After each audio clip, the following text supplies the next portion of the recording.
Sou a filha amada de Deus, me recuperando na área de ansiedade e ativismo.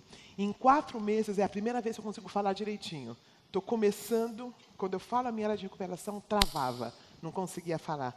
É uma resistência, né? Às vezes pode parecer que... meu nome é Roseni. Esse americano tá ligado, é interessante, queridos, porque cada vez que eu falo a minha área de recuperação, é como se fosse uma confissão. E a Bíblia fala que quando nós confessamos, nós somos perdoados. E eu também me ligo na minha área de recuperação. Então, quando eu falo, não é para você também, mas é para mim, para eu me lembrar. E tem uma coisa que eu descobri, o nosso celebrando é um dos celebrandos que mais cresce. E uma das razões, eu acredito, é que nós não ficamos na mesma área de recuperação a vida toda. Nós começamos falando de uma área, mas logo depois, um ano, seja lá quanto tempo vão vindo outras áreas para nós recuperarmos. Porque é um processo, é o processo da santificação. O celebrando nada mais é do que o processo bíblico da santificação. Então, hoje à noite, eu tenho o privilégio de estar falando com vocês sobre as crenças que nós temos, que muitas vezes nós nem nos damos conta. E eu vou falar para vocês que essas crenças sobre as quais eu vou falar não tem a ver com crença de igreja, não.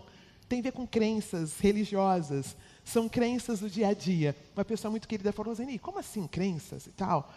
Não são crenças de igreja, são crenças que nós adquirimos muitas vezes logo no comecinho de nossa vida. E eu estou me aventurando a falar de uma área que não é própria minha. Como vocês sabem, eu sou analista. É uma outra perspectiva, é uma outra abordagem. Porém, eu estou fazendo a terapia cognitiva comportamental. Eu estou traindo minha analista. E tem sido muito bom, eu tenho aprendido muitas coisas. Eu queria muito partilhar as coisas que eu tenho aprendido com vocês. Então, não é do ponto de vista profissional, é do ponto de vista de uma analisanda. É do ponto de vista do que eu tenho aprendido nesse processo de cognitivo comportamental. Então, é baseado na terapia cognitiva comportamental. E esse Tennyson disse uma coisa que eu gostei muito.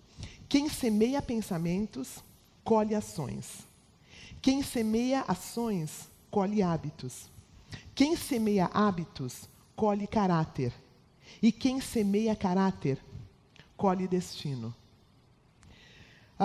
E o texto que me vem à mente quando eu penso sobre essas crenças é um texto que Jesus falou. Ele falou assim, se os teus olhos forem bons, todo o teu corpo terá luz. E eu vou fazer alusão a esse versículo no decorrer do estudo. Então, eu vou falar bem rapidamente só o que é cognitivo. A cognição é o processo de aquisição de conhecimento através da percepção, da atenção, da memória, raciocínio, é o juízo, a imaginação, pensamentos e linguagem. De maneira mais simples, podemos dizer que a cognição é a forma como o cérebro percebe, aprende, recorda e pensa sobre toda a informação captada através dos 5 sentidos. Essa é a primeira coisa que é diferente, né? Muitas pessoas chegam no consultório e falam, mas o que é cognitivo comportamental? O que é psicanálise? Porque psicanálise não é comportamental, não tem a ver com o que eu percebo, não tem a ver com a consciência, tem a ver com a inconsciência. Então, o que eu vou falar hoje à noite tem a ver com a percepção, as coisas que eu consigo perceber que estão acontecendo. Cognitiva, terapia cognitiva.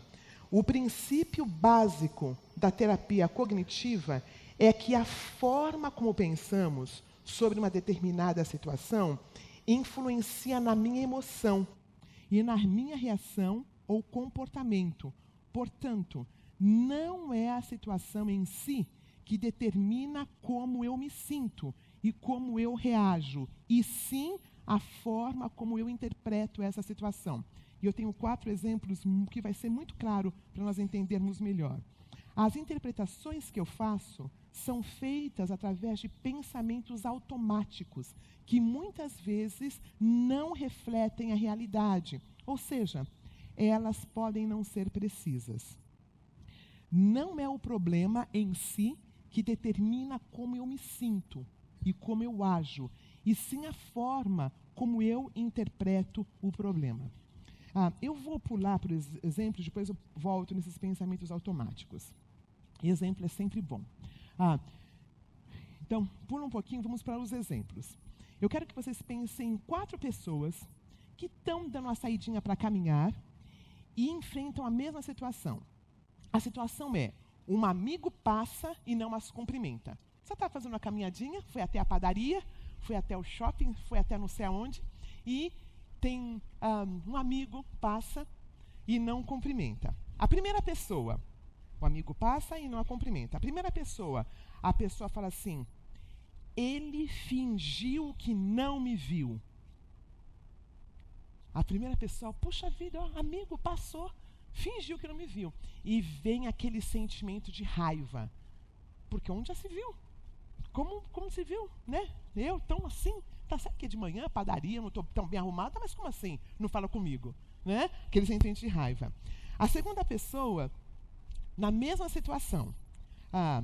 Então, olha, nesse primeiro exemplo, meu comportamento é abordá-lo com agressividade quando eu o vir novamente. Puxa vida, né? Você fingiu que não me viu, então eu nem falo. A maioria das vezes eu nem falo que eu estou brava. Eu só fico com a cara amarrada. Sabe? E o cara nem sabe porque eu estou com a cara amarrada. Porque ele não me viu, né? Eu achei que ele me viu e fingiu que não falou comigo. Mesma coisa com o celular, né? A gente liga ou manda mensagem e aparece lá com os 2 negocinhos, a gente fala, ele viu a minha mensagem e não me respondeu. Viu a minha mensagem e não me respondeu. Que raiva, não mando mais, né? Segunda situação. A segunda situação, mesma coisa, passa e a pessoa não te cumprimenta. Você fala, meu Deus, fiz alguma coisa errada. Fiz alguma coisa errada, ele está com raiva de mim e eu tenho que descobrir o que é que eu fiz. A emoção é a ansiedade.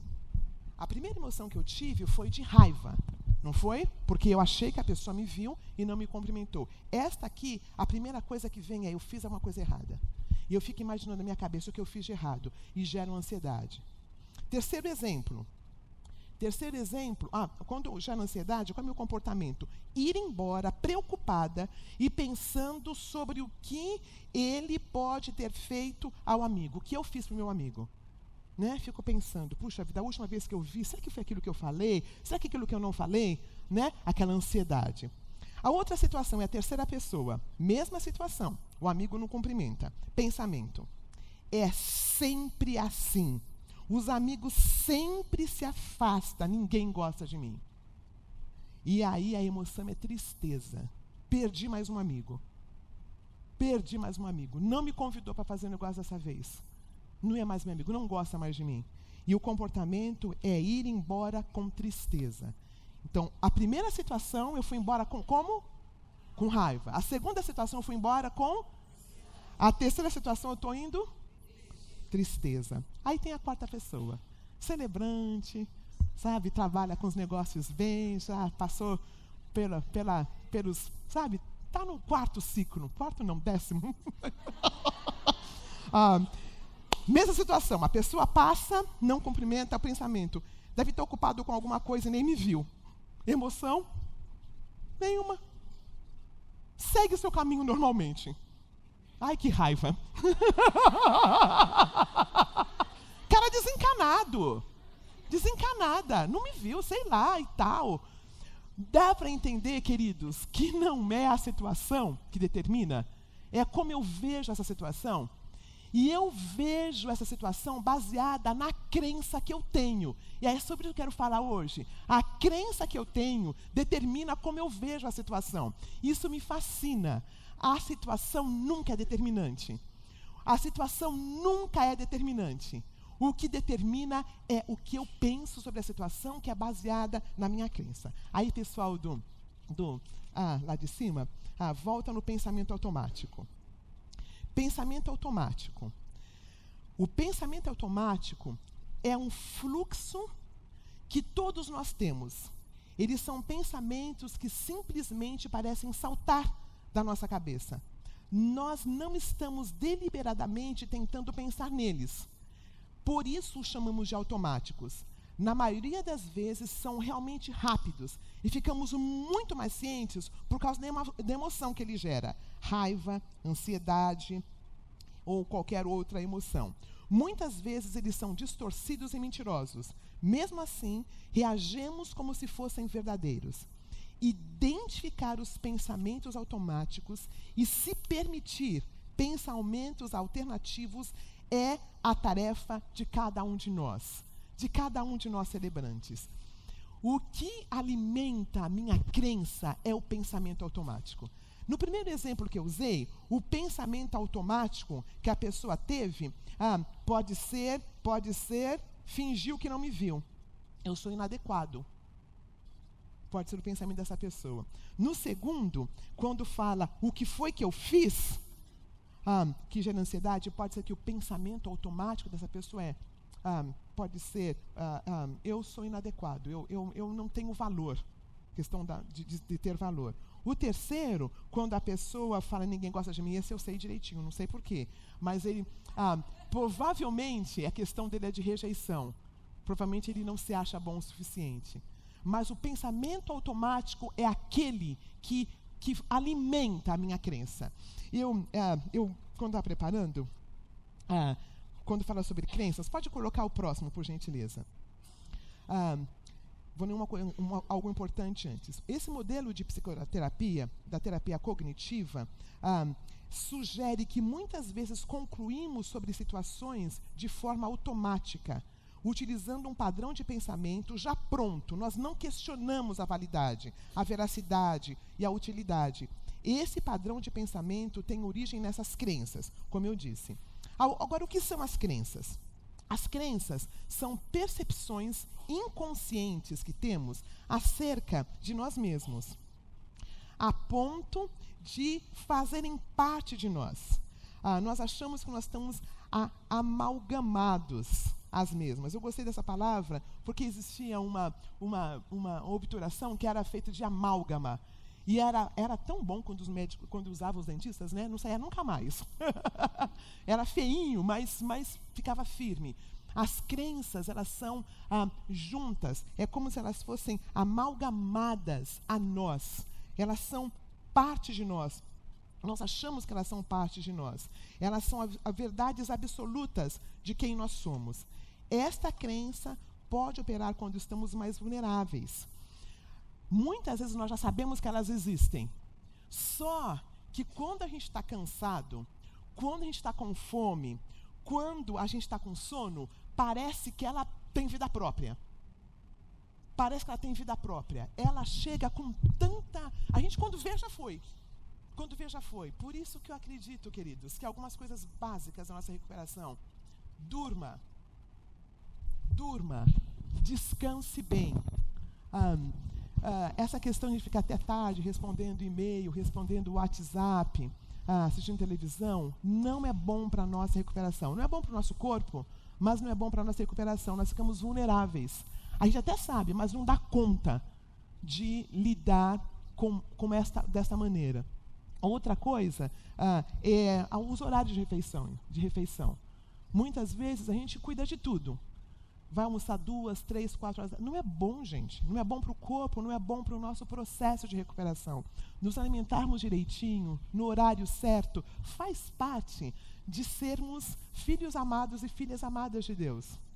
Se o teu trabalho, de uma maneira geral, não te permite parar num certo momento e descansar, parar num certo momento e comer, ir para a cama, no horário decente, ora para Deus te ajudar nesse teu trabalho.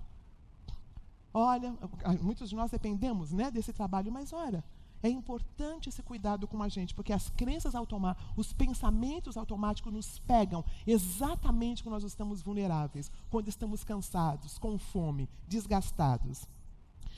Pode também estar operando na maior parte do tempo. Muitos de nós estamos começando nos celebrando, ainda não temos noção. Então, às vezes está operando o tempo todo. Depois de um tempinho, você sabe quando está vindo. E depois de um certo tempo você consegue rebater. Mas muitas vezes, quando nós chegamos aqui, nós não damos conta que está o pena do tempo todo. Nós temos a tendência de enxergarmos seletivamente somente informações que confirmem a nossa crença, desconsiderando informações contrárias a estas crenças. Inconscientemente, precisamos validar esta crença no nosso dia a dia. Essa crença precisa ser alimentada através desses pensamentos automáticos. Um exemplo que eu achei bom, quando a gente pensa esses pensamentos que chegam, que nós não conseguimos ver outra forma, é como se você procurasse, tem um assunto no Google, você quer um assunto específico. Vamos falar que você quer pensar um pouquinho sobre tristeza. Coloque tristeza. Tudo que vem é sobre tristeza, certo? Ou então, eu quero falar sobre depressão. Tudo que vem... Ou então, quero pensar sobre rejeição. Coloco rejeição. Tudo que vem é sobre rejeição, certo? Esta é a nossa crença. Quando a gente tem essa crença, não importa o que o pobre ou a pobre ou que a outra pessoa fale. A gente vai... Não importa o que ele faz. Ele me rejeitou. Se ele não me viu... e ele passou por mim, não quis conversar comigo. Se tá lá, né, aqueles dois negocinhos dizendo que a pessoa viu a mensagem e não respondeu, tá vendo, era comigo. Não tem como a outra pessoa se safar, porque a crença que a gente tem é que ele fez isto. Às vezes ele fez mesmo, mas na questão da nossa crença, a gente acha que ele sempre fez. Faz sentido até aqui? Faz sentido? Então, quero falar sobre 3 crenças básicas, 3 crenças centrais. O livro que eu falei, ele usava crenças nucleares. Tem muitas crenças, mas 3 básicas. A primeira é a crença do desamor. Normalmente, as pessoas que estão no grupo de dependência emocional ou que trabalham a codependência vai se identificar muito bem com essa crença do desamor. São pensamentos automáticos da crença de desamor. Não sou amado. Não sou querido, sou negligenciado, sempre serei rejeitado, sempre serei abandonado, sempre estarei sozinho. Eu não sou bom o suficiente para ser amado, eu sou diferente, eu sou imperfeito. Ninguém se identifica, né? Segundo, a crença do desamparo, a crença da incapacidade, da incompetência. Normalmente são pessoas que têm dificuldades no trabalho. O pensamento automático dessa crença é: não tenho nada a oferecer. Eu falei com uma pessoa muito querida, muito capacitada, pedi para fazer parte da nossa equipe. A primeira coisa que a pessoa falou foi: eu não tenho nada a oferecer. Achei tão interessante. Falou da crença dele assim, bem rapidinho. Eu sou um perdedor, eu sou inferior, não sou bom o suficiente, sou vulnerável, sou ineficiente. Não sou objetivo, não tenho atitude, sou fraco, sou incompetente, não consigo me proteger, sou um perdedor. Veja que isso tudo é inconsciente, tá? Algumas vezes até consciente, mas isso é inconsciente. Também nós temos várias crenças, mas tem uma que acaba sendo mais forte, conduzindo a nossa vida. E a outra crença, uma crença ainda da pessoa que se acha incapaz, é não consigo mudar. A outra crença é o desvalor. Essa crença, a pessoa se sente inadequada, é a crença na qual as fobias sociais se encontram, ela tem dificuldade em relacionamento e a vergonha. Os pensamentos automáticos dessa crença de desvalor é: eu não tenho valor, eu sou problemático, eu sou deficiente, eu sou inaceitável, eu não sou nada, eu não mereço viver, eu sou cruel e eu sou muito feio. É interessante que vai ficando um pouquinho mais claro, porque todos nós temos várias crenças, né? Mas vai ficando um pouquinho mais clara. Como eu acho, vamos dizer, eu vou usar o primeiro exemplo, só como exemplo, que não tem nada a ver comigo. Eu vou usar o exemplo da rejeição. A pessoa que acha que é rejeitada, a pessoa que ela acha que ela não é boa o suficiente, que ela sempre vai ser rejeitada, abandonada, para que essa crença não venha acontecer, que é uma crença, né? Para que isso não venha acontecer, a pessoa usa estratégias compensatórias. E eu queria falar um pouquinho sobre as estratégias compensatórias que nós usamos para lidar com essa crença que nós temos. Quando a crença é que eu não sou, que eu sou rejeitável, que eu não sou gostável, essas crenças compensatórias são ações que nós usamos no dia a dia para fazer com que a crença não se concretize, que ela não se cristalize, que ela não se materialize. É como escolhemos lidar com o sofrimento eminente de que a crença causaria quando ativada. Queridos, a dor, quando a gente acha que essa crença vai concretizar, é muito grande. E eu faço qualquer coisa para evitar que essa crença que eu tenha aconteça. Então, a primeira possibilidade, quando eu acredito que tem a ver que eu não sou gostável, que eu vou ser abandonada, eu posso ser aquela pessoa que se auto-sacrifica. Eu faço tudo para que o outro não me abandone. Eu faço tudo. Outra coisa que eu posso fazer para que o outro não me abandone, eu estou sempre disponível. Sempre disponível. Você pode, posso, claro, já estou lá. 3 horas da manhã, você pode me levar ali no shopping? Claro! Né? Eu faço tudo para o outro, para que ele não me abandone. Eu faço uma busca de reconhecimento, eu preciso de ser reconhecida. Porque se eu não sou reconhecida, eu não sou amada. Então, se aquela primeira pessoa que fica com raiva, é bem provável que seja essa. Passou e não falou comigo. Como assim? Não me viu? Eu assim, grandona desse jeito, não me viu? Como assim não me viu? Né? Como assim não me viu? De vermelho? Não me viu? Com essa altura? Com essa beleza? E vai aí. Então, eu vou, de qualquer forma, entendendo que eu tenho que fazer alguma coisa, ser reconhecida para que essa crença do abandono não aconteça. Outra coisa que eu posso fazer, eu posso evitar emoções negativas. Porque ninguém gosta. Minha mãe fala assim, filha, você é negra, gordinha, seja muito simpática. Você acredita? E durante muito tempo eu acreditei. Eu acredito que eu sou simpática por natureza também. Mas no começo eu tinha que ser simpática, porque tinha alguma coisa positiva, né? Então, essa pessoa aqui não pode mostrar negativismo nas emoções. Porque tem que ser a alegria da festa o tempo todo. Porque se não for aquele que está cheerleader, né? Como é que chama em português? Isso, que fica lá, né, animando a plateia, então vão me rejeitar. Ninguém gosta de gente triste e chato. Aí, outra coisa, evita confronto. Não gosto de confrontar ninguém. Porque se eu confronto, o que pode acontecer? Ser rejeitada. Então, não confronto. Aí, outra coisa que eu posso fazer, tentar controlar situações. Porque se fica todo mundo bem, eu fico bem. Se as coisas não ficarem bem, a culpa é minha, que eu que não fiz o meu trabalho direito.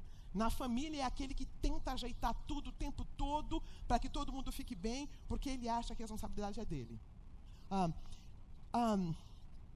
Eu posso fazer tudo isso por causa dessa crença? Eu chamo essa parte de hipercompensação. Mas eu posso ter essa crença? E para que isso não aconteça, eu posso fazer exatamente ao contrário. Sabe o que eu posso fazer? Focar apenas em mim mesmo e desenvolver relacionamentos só superficiais. Porque fazendo isso, eu me livro de ser rejeitado. Como eu acho que eu vou ser rejeitado, então eu nem me envolvo em relacionamento. Entendeu? Pode fazer tudo isso, a hipercompensação, mas eu posso ir para o outro lado. Eu nem entro, porque eu sei que eu vou ser rejeitado, então para que eu vou entrar no relacionamento? Para que eu vou entrar? Faz sentido? Tá bom. Deixa eu falar um pouquinho sobre a segunda. Não com tanta autoridade, mas eu falo sobre a segunda crença. A segunda crença é que eu não tenho capacidade. A minha hipercompensação, a minha estratégia compensatória, quando eu acho que eu não tenho capacidade, eu sou perfeccionista. Eu tenho que fazer tudo certinho, porque eu já acho que eu não tenho capacidade. Eu tenho medo que essa crença aconteça. Então, eu tenho que fazer perfeito. Eu não posso me dar ao luxo de errar, porque eu já acho que eu sei, entendeu? Eu já acho que eu sou incapaz. Vai que eu seja mesmo. Então, para evitar, eu sou chato. Eu sou chato. E todo mundo olha com aquela pessoa, né, que é tão perfeccionista, faz tudo tão direitinho. É medo. É medo. Outra estratégia compensatória, eu posso ser exageradamente responsável. A minha responsabilidade é a ponto, vai me avisando, tá? Quando sair, estou gostando. A minha responsabilidade, eu tenho tanto medo de ser incapaz, que eu sou extremamente responsável. Aquela pessoa que não pode curtir um fim de semana na praia porque o negócio vai falir. Né? Vai falir, então não tem que ficar aqui. Natal, Ano Novo, fico trabalhando. Porque vai que o negócio não dá certo. Alguém está se entregando. Outra coisa na minha crença de desvalor. Eu posso ser aquela pessoa extremamente controladora. Porque se eu controlo, eu consigo dar certo. Eu consigo que o negócio dê certo. Outra característica, eu posso ser bem ativista. Né? Eu não posso parar. Eu tenho que ficar trabalhando, porque... ou então fazendo várias coisas, porque eu já tenho essa crença de que eu não sou capaz. Então, eu posso fazer muita coisa para provar que eu sou capaz. Então, essa estratégia compensatória da hipercompensação. Mas eu também posso ir para o outro lado. Já que eu sou incapaz, não vou fazer nada. Fazer nada, porque vai que eu seja mesmo. Então, eu não provo para ninguém que eu sou incapaz. Fico tranquila aqui, de boa. O que eu posso fazer também é procrastino. Eu fico procrastinando. Tenho que fazer aquela tarefa e vai que eu não dou conta dessa tarefa, então eu não consigo fazê-la. Eu vou empurrando com a barriga. E eu não entendo que cada vez que eu fazer aquela tarefa, aparecem 1000 outras coisas para fazer, eu não entendo que é porque eu tenho medo de fazer essa tarefa, porque pode não dar certo. Aí eu abro um site lá que não tem nada a ver com o meu trabalho. Aí eu faço tudo, menos o que eu tenho que fazer. Porque pode não dar certo. Pode não ser bom o suficiente. Aí, aquela crença de que eu sou incapaz acaba comigo. Uma outra, que eu chamo de evitamento, é não focar no que eu tenho que fazer. Que é o que eu falei, né? Outra, o pensamento automático de tudo ou nada. Bom, já que eu não consigo fazer aquela planilha da semana passada, já que eu não consegui fazer a planilha do ano passado, eu não faço nenhuma. Já que eu não consigo arrumar o guarda-roupa, sabe, a gaveta, eu não consigo arrumar o guarda-roupa todo, então eu não arrumo nada. Gaveta não dá certo. É muita pouquinha coisa, é tudo ou nada. Já que eu não consigo fazer o tudo, então não faço nada. Já que o negócio está bagunçado, que fique bagunçado mesmo. Dá para entender como posso usar essa estratégia compensatória? E o último desse exemplo é abdicar a decisão para outros. Eu não vou tomar nenhuma decisão. Porque vai que a minha decisão é errada, então eu vou, deixa que o diretor comercial decida. Eu sou o dono, tá? Mas ele decide lá, porque se der errado, a culpa é de quem? Do outro. Essa crença é muito interessante. A última, sobre a qual eu quero falar, é sobre a crença do desvalor. A hipercompensação dessa crença, a minha estratégia compensatória é: eu posso construir um império. Eu não durmo, eu não trabalho, na verdade, eu só trabalho. Eu não desfruto. Uma das coisas mais lindas que eu vi, e eu tenho passado para várias pessoas, é que a pessoa de posses não é aquela apenas que tem dinheiro, é aquela que pode desfrutar do que ela tem. Não é bonito essa expressão? A pessoa de posses não é aquela que tem muito dinheiro no banco, necessariamente, mas é aquela que pode desfrutar do dinheiro do banco. Esta pessoa aqui, que tem a crença de desvalor, às vezes ela trabalha tanto, ela não tem como desfrutar, porque ela não tem tempo, tem que trabalhar. A outra possibilidade, como ela acha que ela não é boa para ninguém, que ela é bonita, que ela não tem valor, ela precisa talvez conquistar tudo que é pessoa. Ter meninas aos seus pés, as gatinhas. Sabe, o Dom Juan da vida. Sabe, aquela que seduz tudo quanto é homem. Aquele jeitinho assim, sabe, que tem que ter as pessoas aos seus pés. Pode também o controle também é parte. A evitação, uma outra estratégia compensatória é não se relacionar. Eu nem começo com ninguém, porque e vai que eu seja realmente essa pessoa que não tenha valor. Então, nem começo relacionamentos. Ficar em reclusão, o ermitão. Melancolia, depressão pode fazer parte do dia a dia. Não gosta de atenção. Uma das pessoas que eu atendi no consultório, está fora do país agora, um rapaz excelente, falava alemão, falava inglês, falava português muito bem, com 22 anos passou pelo exame da AOB, um currículo maravilhoso, mas essa era a crença dele.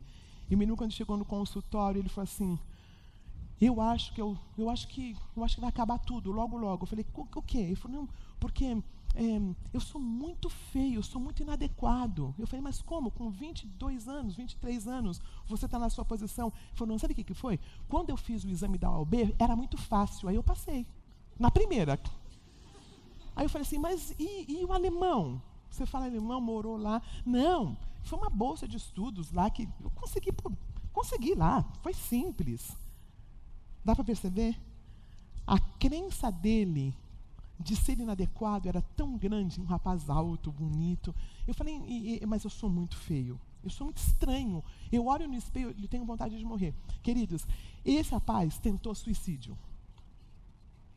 Porque a crença era tão forte que o que ele tinha adquirido ele não conseguia ver, ele não conseguia prestar atenção. A crença de inadequação dele era tão grande. Aí, queria, nessa penúltima parte, falar de uma coisa que simplesmente acaba comigo. Sabe a estratégia compensatória que a pessoa de rejeição usa? De cuidar do outro, de ir atrás do outro, de estar sempre cuidando do outro? Existe o que nós chamamos de profecia autorrealizável. Com todo aquele jeitinho, com todo aquele amor, as pessoas vão embora mesmo, que ninguém aguenta tanta melação. Sabe? Ela realmente acaba não tendo muitas pessoas, mesmo porque ela não desenvolve relacionamentos profundos, que ela tem medo de falar a verdade. Então, profecia autorrealizável, ela realmente acaba ficando sozinha. E aí o que acontece? Ela reforça a crença. Dá para entender? A crença, aí ela vai fazer mais coisa ainda para os outros. E as pessoas aproveitam-se dela, porque ela sempre cuida de todo mundo. Mas, quando as pessoas querem alguém de fato, para ter uma amizade profunda, ela não é a pessoa. E ela percebe isso. E aí essa crença vai se avolumando. Dá para perceber? Essa crença vai se avolumando. E ela, quanto mais ela quer amizade, quanto mais ela cuida do outro, mais as pessoas se afastam. Várias pessoas se afastam. A segunda crença de que eu não tenho valor, quanto mais ele faz, quanto mais ele precisa fazer, muitas vezes ele é mandado embora do trabalho, ele não entende por quê.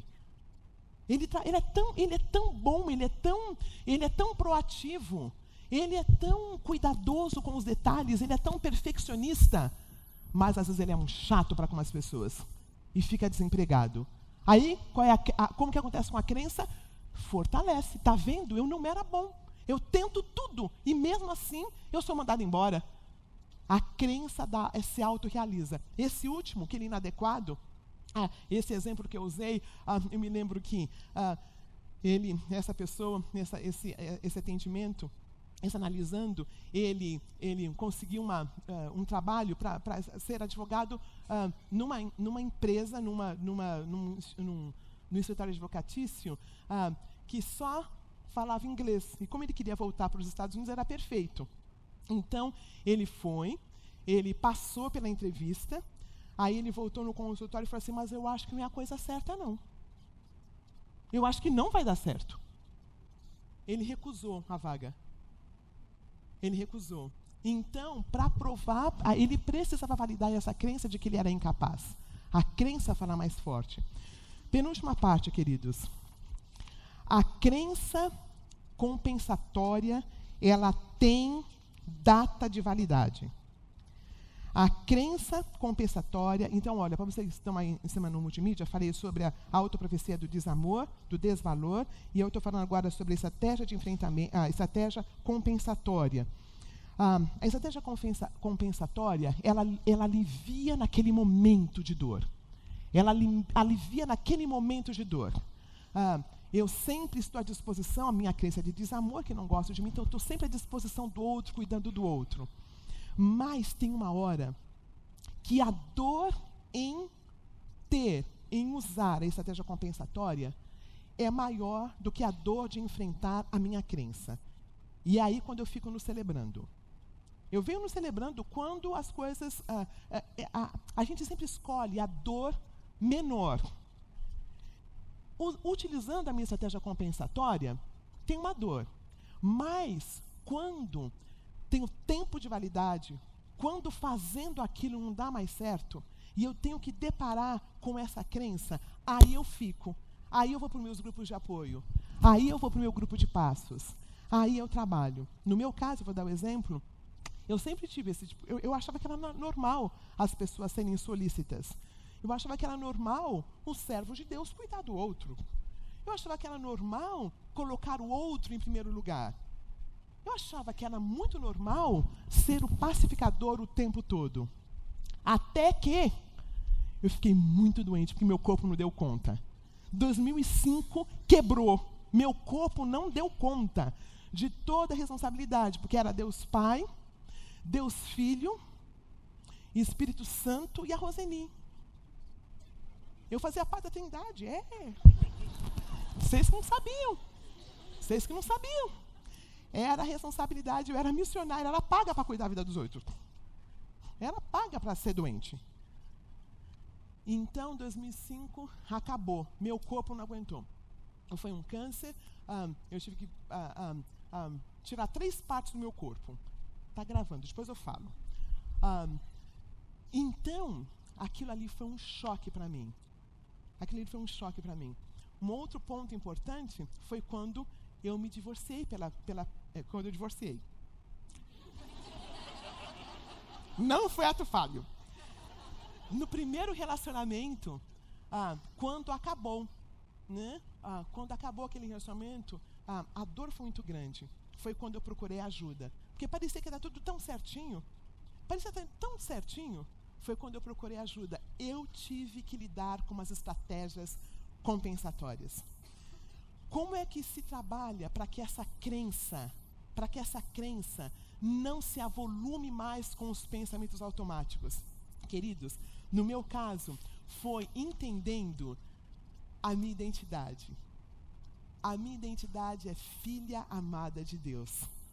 Quando nós, como celebrantes, vocês estão pela primeira vez, essa questão de ser filho amado de Deus é a base para eu ter pensamentos alternativos, em vez de usar os meus pensamentos automáticos. Os pensamentos alternativos façam que eu tenha profundidade. Isso aconteceu mais ou menos em 2005. Eu entendi a questão da dependência emocional depois de um tempo, mas quando nós entendemos as nossas estratégias compensatórias, e quando nós resolvemos que nós vamos lidar com aquela crença, usando o que eu chamo estratégia de enfrentamento. É a última parte, estratégia de enfrentamento. Conhecereis a verdade e a verdade vos libertará. Processo pelo qual eu conscientemente decido enfrentar a crença através da verdade de quem eu sou, filho amado de Deus. Reconhecer e questionar os pensamentos automáticos. Às vezes a pessoa não me viu mesmo. Olha, os meus amigos também têm amigos. Eles têm o direito de fazer o que eles querem com os outros amigos que eles têm. Não é a coisa mais natural do mundo? Eu também tenho amigos. E não preciso ter os mesmos amigos comigo o tempo todo. Não é questão de ser adulto? Não faz sentido? Quando eu tenho que me desculpar com alguém, porque eu convidei alguém e não convidei o outro alguém, alguma coisa está errada comigo. Não é mesmo? Porque o outro cresce. Né? No meu aniversário, no primeiro, quando eu casei, é muito interessante que eu entendia que a gente ia convidar todo mundo, sabe? Então, foi aquele negócio grande e tal, sabe? E eu penso, puxa, se nós casássemos normalmente agora, como eu queria um grupinho menor? Sabe, de pessoas mais chegadas. Porque lembra, a minha crença é ser rejeitada. Então, convida 300. Convida o MAI todo, a IBAB toda. Né? Porque não pode. Hoje em dia, faria essa lista sem problema. Sem muito problema. Sem muito problema. Né? A gente vai crescendo, vai entendendo que quem nos ama se foi convidado ou se não foi convidado. Se ele nos ama só no momento que ele foi convidado, ele não nos ama de fato. O que eu tenho descoberto, queridos, é que no processo de desafiar as crenças disfuncionais, eu tenho encontrado amigos de fato.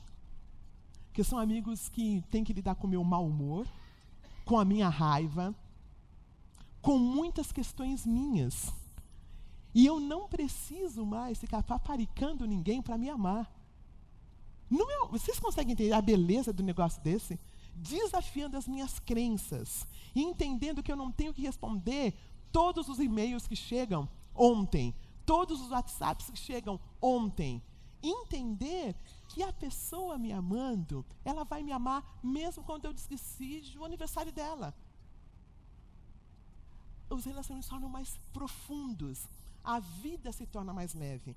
Reconhecer e questionar os pensamentos automáticos, acolher pensamentos alternativos, tolerar a ansiedade a curto prazo. Queridos, para que a crença disfuncional seja diminuída, passamos por momentos de ansiedade, sim. É um processo doloroso. Mas já estava doendo com uma estratégia compensatória, concorda? Doendo já estava. Que doa pelo motivo certo.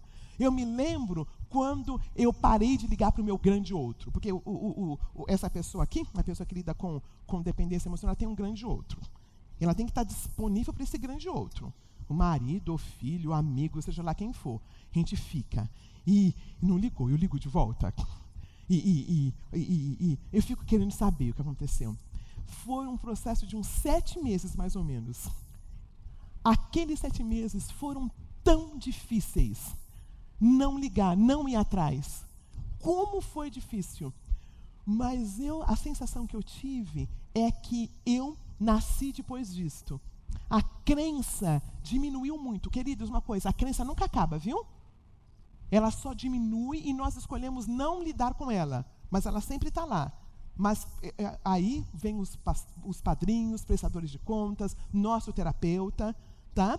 Mas aí, por exemplo, eu sou cuidadosa para dormir, com alimentação, porque tem a tendência de se avolumar, tá? Por isso que eu nunca vou sair do celebrando. Sabe? Por isso que porque me ajuda no processo de entender, porque está comigo, amalgamada. Sabe? É uma coisa muito forte. Última coisa, nessa parte da estratégia de enfrentamento, é a serenidade. A importância de entender que eu posso ser serena, que eu não preciso ser ansiosa. Que eu não preciso estar ansiosa. E aí, a última parte. O versículo sobre o qual eu falei. Conhecereis a verdade vos libertará. Conhecer a verdade de quem eu sou. Uma filha amada de Deus, com capacidade e que não sou inadequada. Essas 3 crenças caem por terra. Como o programa pode nos ajudar? Primeiro, a nossa identidade estabelecida como filhos amados de Deus. Eu não sou conhecida pelo número de amigos que eu tenho. Eu não sou conhecida pelo número de trabalhos que eu consegui sair bem, números de anos no meu trabalho. Eu não sou conhecida pelo número de pessoas que gostam de mim. Eu sou reconhecida como filha amada de Deus. Segunda, abrirmos semanalmente para o grupo de apoio os nossos pensamentos automáticos e crenças disfuncionais. Somos levados a adotar estratégias de enfrentamento com os nossos padrinhos, madrinhas e com os nossos prestadores de contas. 4, somos levados a dar conta de nossa estratégia compensatória. Somos levados a dar conta de que nossas estratégias compensatórias vão sendo desafiadas no programa, desarticuladas, se tornando obsoletas. Aquela crença já não me aquela crença já não me domina. Aquela crença não mais determina o que eu faço ou deixo de fazer. Aquela crença não tem poder sobre mim mais. Penúltimo, as crenças disfuncionais vão perdendo o seu vigor. Nosso mundo vai se abrindo para verdades que nunca tinham sido percebidas. Um dia de cada vez, nosso eu real vai aparecendo e validado pela nova família que vamos formando ao longo da caminhada. Deixa eu contar. As pessoas não gostam quando nossa crença, muitas pessoas não gostam quando nossas crenças vão sendo diminuídas. Existia um ganho secundário para outras pessoas quando nós tínhamos as nossas crenças. Então, surpresinha, você que está nos celebrando, a sua agenda vai ficar menorzinha. Vão ter menos pessoas na sua agenda. Você talvez não vai ser convidado para tanta festinha, porque você não é mais a alegria da festa. De vez em quando você vai chegar tristinho na festa. Existe uma mudança. Muitas vezes nossa família está acostumada com a gente explodindo o tempo todo. Nós éramos bravos, controladores. A gente para de controlar tudo. Aí, a outra pessoa tem que olhar os problemas dela, porque até então olhava o teu. Então, não vai naquele negócio não que faz mal para o nosso casamento. Celebrando. Ih, filho, você está indo nesse negócio? Ih, não está dando certo, não. Agora você tem vida, não quer cuidar mais da mamãe? Celebrando, tem as suas questões, mas uma coisa que eu digo, que eu percebo. O versículo que eu queria terminar é João 10:10. Eu vim para que tenham vida e em abundância. Eu vim para que tenham vida e a tenham em... Esta é a vida que o Pai quer para a gente, em abundância. Quando a gente consegue falar não e ser respeitado. Quando a gente consegue falar não, essa festa é para 4 pessoas. Vou sair almoçando com 4 pessoas e ficar bem. Existe um mundo novo, queridos, quando essas crenças são desafiadas. E vale a pena a dor para chegar nesse lugar. Vale a pena as partilhas, vale a pena as questões que nós deixamos de lado, vale a pena os amigos que perdemos, vale a pena os amigos novos que ganhamos nessa caminhada, porque tudo se faz novo. Que o Pai possa nos abençoar nesse tempo de hoje. A pergunta que você vai levar para o seu grupo é: qual possivelmente é a minha crença e a minha estratégia compensatória? Tá bom? Qual possivelmente é a minha crença e o que eu uso como estratégia compensatória? Que Deus... Pode, gentileza, colocar os grupos aqui para nós sairmos? Pessoal da primeira vez, por gentileza, fique aqui à direita. E que Deus abençoe cada um de vocês. Amém. Amém. Amém. Amém, querido.